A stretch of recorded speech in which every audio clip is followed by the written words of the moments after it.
क्या आपने कभी सोचा था स्कूल की ड्रेस पहने हुए 12 से 13 साल के बच्चे हाथ में कॉपी किताब लेकर सड़क जाम कर दें?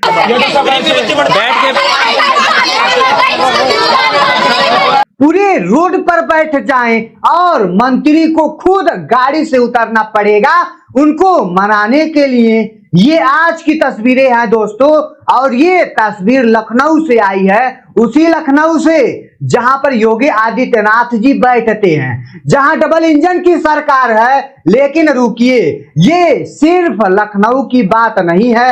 राजस्थान के अलवर में छोटी बच्ची टीचर से पूछ रही है, अगर आपके बच्चे होते तो क्या आप उनको ऐसी टूटी फूटी छत के नीचे क्या आप पढ़ाती? नहीं पढ़ाती ना। ये बच्ची पूछ रही है मैडम से। मध्य प्रदेश के उज्जैन में भी 800 लड़कियां कलेक्टर ऑफिस घेर लेती हैं। एक लड़की रोते रोते कहती है, हमें आत्महत्या करनी पड़ेगी अगर आपने हमारा स्कूल बंद किया तो। कन्नौज के नवोदय विद्यालय में 100 बच्चे खुद को एक कमरे में बंद कर लेते हैं। एक दिन से खाना नहीं खाते हैं, कहते हैं खाने में मेढक निकलता है, छिपकली निकलती है। ये सब क्या हो रहा है? ये बच्चे सड़क पर क्यों उतर रहे हैं? और इसका कनेक्शन दिल्ली के जंतर मंतर से है दोस्तों। आज इसी पर बात करेंगे। नमस्कार, मैं हूं आदेश वर्मा, आप देख रहे हैं पॉलिटिकल सच्चाई। देखिए, कुछ दिन पहले दिल्ली के जंतर मंतर पर बड़ा प्रदर्शन हुआ था। बीजेपी की तरफ से जैन जी छात्रों ने प्रदर्शन किया था। उनकी मांग थी शिक्षा मंत्री धर्मेंद्र प्रधान जी का इस्तीफा हो। उस प्रदर्शन के बाद एक मैसेज गया पूरे देश में, अगर बच्चे एक साथ आ जाए तो शांति से अपनी बात रखें तो बड़ी से बड़ी सरकार को भी झुकना पड़ सकता है। उसके बाद कांकरोच जनता पार्टी ने एक नया अभियान शुरू किया है, नाम रखा है स्कूल ठीक करो। 15 अगस्त से ये अभियान महाराष्ट्र से शुरू होना है। उनका कहना है जितने भी सरकारी स्कूल हैं उनको जल्द से जल्द ठीक करो। अभियान शुरू अभी नहीं हुआ है, उससे पहले ही पूरे देश से तस्वीरें आने लगी है। और ये तस्वीरें जैन जी की नहीं है, ये जैन अल्फा की है, मतलब छोटे बच्चे की है, मतलब 10 से 15 साल के बच्चे का है। अब सबसे बड़ी बात यही से बदलती है। पहली तस्वीर लखनऊ की देखिए, जगह है पारा थाना क्षेत्र, बुद्धेश्वर चौराहा। वहां एक स्कूल है, जयप्रकाश नारायण सर्वोदय विद्यालय। ये स्कूल समाज कल्याण विभाग चलता है और बच्चों का आरोप है स्कूल में टीचर ही नहीं है, पढ़ाई नहीं हो रही है, भविष्य खराब हो रहा है। तो बच्चों ने क्या किया, स्कूल की ड्रेस में ही सड़क पर आ गए। बुद्धेश्वर पेट्रोल पंप के सामने रोड जाम कर दिया गया। हाथों में पोस्टर था, पोस्टर पर लिखा था, हमें शिक्षक चाहिए, हमें पढ़ना है, अपना भविष्य बनाना है। कुछ ही देर में लंबा जाम लग जाता है। उसी जाम में फंस गए समाज कल्याण मंत्री असीम अरुण जी। वो कन्नौज जा रहे थे, उन्होंने देखा बच्चे सड़क पर बैठे हैं, वो खुद गाड़ी से उतरते हैं और बच्चों को समझाया, फिर उनको स्कूल के अंदर ले गए। बच्चों ने अपना बयान खुद दिया। उन्होंने कहा टीचर कम है, पढ़ाई नहीं हो पा रही है। ये आज तक ने भी खबर चलाई है, जो ये न्यूज वाले हैं ये भी खबर चलाए हैं। अब सोचिए, राजधानी लखनऊ में जहां सरकार बैठती है वहां बच्चे सड़क पर उतर रहे हैं, तो अंदर हालत क्या होगी आप समझ सकते हैं। अब दूसरी तस्वीरें देखिए उज्जैन की, ये और ज्यादा दिल दहला देने वाली तस्वीरें सामने आ रही है। उज्जैन में एक स्कूल है, सराफा स्कूल। सरकार ने कहा इस स्कूल को 10 किलोमीटर दूर दाऊद खेड़ी में शिफ्ट कर देंगे, लेकिन एक स्कूल को दूसरे में मिला देंगे। इस फैसले से 800 लड़कियों की पढ़ाई पर खतरा आ गया है। लड़कियों सीधे कलेक्टर ऑफिस पर पहुंच जाती है, घेराव कर दिया, नारे लगाने लगी। वहां एक लड़की खड़ी हुई और उसने जो बोला वो सबको सुनना चाहिए। उसने कहा, सर आपने गरीबों के घर उजाड़े हैं, चौड़ीकरण के नाम पर आप सबने धोखा दिया है। जनता कुछ नहीं बोली, ऊ तक नहीं किया। लेकिन अब बात हमारी शिक्षा की है, हम अपनी शिक्षा पर आवाज उठाएंगे, अब जनता बोलेगी। एक दूसरी लड़की ने कहा, और सर हमें लिखित में चाहिए, हमें पक्का प्रूफ चाहिए कि हमारा स्कूल शिफ्ट नहीं होगा। अगर आपने शिफ्ट किया तो हमें आत्महत्या करनी पड़ेगी और इसकी जिम्मेदारी आपकी होगी। लड़कियों ने पूछा, क्या गरीब के बच्चे आईएएस नहीं बन सकते?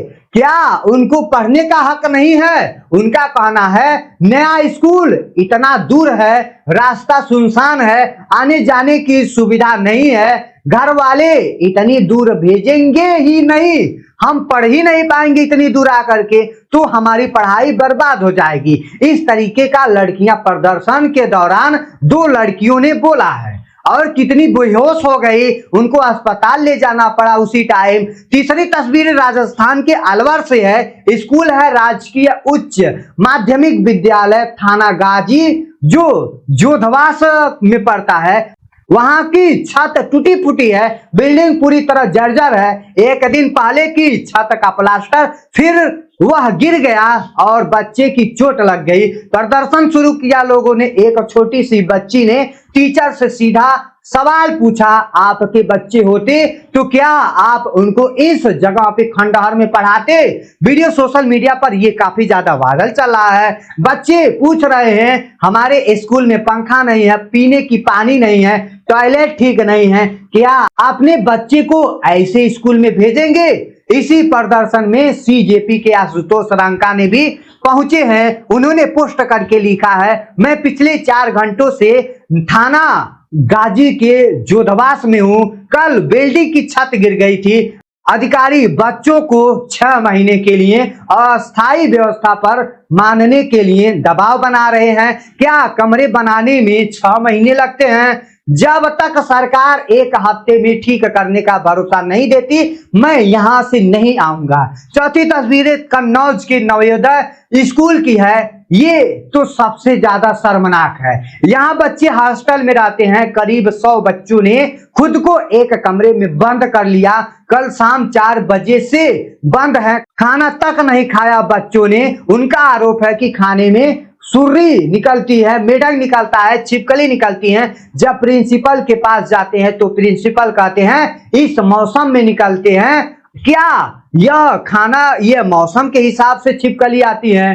तुमने खुद डाला होगा, ऐसे बच्चों ने बोलते हैं, ऐसे मास्टर साहब प्रिंसिपल ने बोलते हैं। तुम लोग नाली के कीड़े हो, नाली में जन्मे हो, नाली में ही मर जाओगे। बच्चे कहते हैं हमको इंसान नहीं समझा जाता है, हमें जानवर समझा जाता है। डीएम साहब को बुलाते हैं तभी हम बाहर निकलेंगे। इस तरीके के बच्चों ने प्रिंसिपल से आरोप लगाया है कि जब तक प्रिंसिपल नहीं आएंगे तब तक हम जाएंगे नहीं। यूपी, मध्य प्रदेश, राजस्थान सब जगह का एक ही हाल है, एक ही शिकायत है। टीचर नहीं है, पानी नहीं है, पंखा नहीं है, बिल्डिंग टूट रही है, जर्जर हो गया, खंडहर हो गया। तो सबसे बड़ा सवाल ये है, पैसा कहां जा रहा है? केंद्र सरकार का।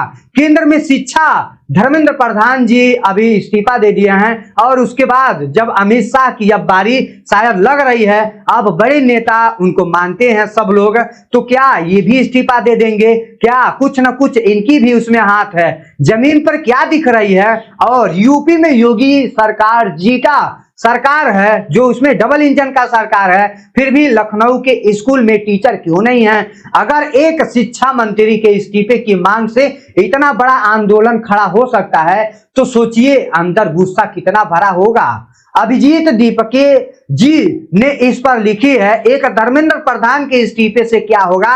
आई होप अब आपको जवाब मिल गया होगा और ये बात सही भी लग रही होगी। जब दिल्ली में बड़े छात्र जीते तो छोटे बच्चे भी इस लड़ाई का हिस्सा बन सकते हैं। उनको लगा हम भी बोल सकते हैं। लेकिन यहाँ एक और सवाल है, विपक्ष क्या कर रहा है? राहुल गांधी जी और सोनिया गांधी जी क्या कर रही हैं? इन छोटे बच्चों का भविष्य नहीं देख रही हैं। सरकार अपनी मनमानी कर रही है, सरकार अपना पैसा चुरा ले रहा है। लेकिन क्या उन्होंने कभी इन टूटे फूटे स्कूलों पर, सड़कों पर आंदोलन किया? नहीं किया। राहुल गांधी नहीं किया। क्या उन्होंने इस बच्चों का आवाज नहीं उठाई? तो भाई नहीं उठाई, उनकी इसमें गलती है, लेकिन सिस्टम को ठीक करने की जिम्मेदारी सबकी है। और प्रिंसिपल और अधिकारी जो बच्चों को नाली का कीड़ा बोलते हैं, उन पर कार्रवाई कौन करेगा? कानून में साफ लिखा है, शिक्षा हर बच्चों का हक है। सरकार को अच्छी बिल्डिंग, साफ पानी, पंखा, टॉयलेट, टीचर सब उनको देना ही पड़ेगा। ये कोई एहसान नहीं है, ये हक है हर एक भारतीय नागरिक का। अब ये आंदोलन धीरे धीरे नया रूप ले रहा है। पहले फतेहपुर, फिर हमीरगंज, फिर लखनऊ, कन्नौज, फिर अलवर, जयपुर और फिर विदिशा, उज्जैन, हर जिले से ऐसी खबरें सामने आ रही है। जेएनजी के बाद अब अल्फा जेएनजी सड़क पर उतर चुके हैं और ये सबसे बड़ा ज्यादा खतरनाक सवाल है। बात करते हैं सरकार के लिए, क्योंकि ये बच्चे वोट नहीं मांग रहे हैं, ये बच्चे अपना भविष्य मांग रहे हैं। और आखिरी सवाल आपसे है जो ये वीडियो देख रहे हैं, अगर आपके घर के पास एक सरकारी स्कूल है जो वह टूटा फूटा है, वहां टीचर नहीं है, पानी नहीं है, टॉयलेट नहीं है, बाथरूम नहीं है, तो क्या आप चुप बैठे हैं या फिर आप भी एक माइक लेकर के और मोबाइल का कैमरा लेकर के आप भी आवाज उठाते होंगे? आपसे यही उम्मीद है कि आप भी आवाज उठाइए और आप भी अल्फा जेएनजी के सामने तैयार हो जाइए, आप भी लड़िए। बच्चों का हक की बात है। तो आई होप आप लोग क्या समझते हैं इस वीडियो से, आप सब कमेंट सेक्शन में बताइएगा।